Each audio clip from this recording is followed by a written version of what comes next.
ఈరోజు నేను కందిపప్పు బూరెలు చేస్తున్నా. కందిపప్పు ఈ గ్లాస్తో ఒక గ్లాస్ తీసుకున్నా. 2 సార్లు ఫ్రెష్గా కడుక్కున్నా కందిపప్పుని. 1కి 2 గ్లాసులు నీళ్ళు పోసి పొయ్యి మీద పెట్టుకొని ఉడికించుకున్నా. 3 విజిల్ వచ్చే వరకు 3 విజిల్ వచ్చే వరకు ఉడికించుకున్నా. 1 గ్లాసు కందిపప్పుకు 1.5 గ్లాసు చక్కెర వేసుకున్నా. కొంచెం సాల్ట్ వేసుకోవాలా.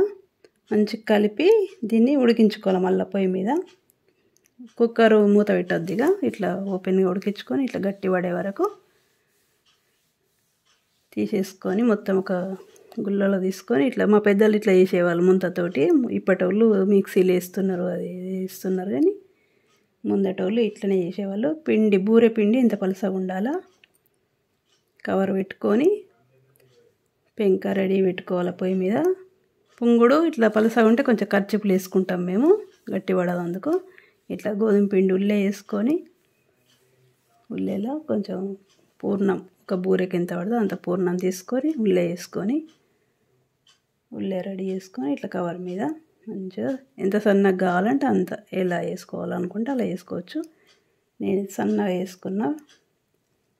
ఇట్లా అంతా రెడీ చేసి బూరె ఒత్తుకొని పెంకల ఆయిల్ వేసుకుంటూ కాల్చుకోవాలా. మంచిగా చుక్కలు చుక్కలు కాలే వరకు మంచిగా కాల్చుకోవాలి. రెడ్ కలర్ వచ్చే వరకు. ఎంత మంచిగా కాలిస్తే అంత టేస్ట్ వస్తుంది బూరెలు. ఇట్లా అన్నీ చేసుకొని అన్నీ కాల్చుకొని ఇట్లా చుక్కలు చుక్కలు మంచిగా కాలింది చూడండి. ఇట్లా అన్నీ కాల్చుకోవాలా. బూరెలు రెడీ.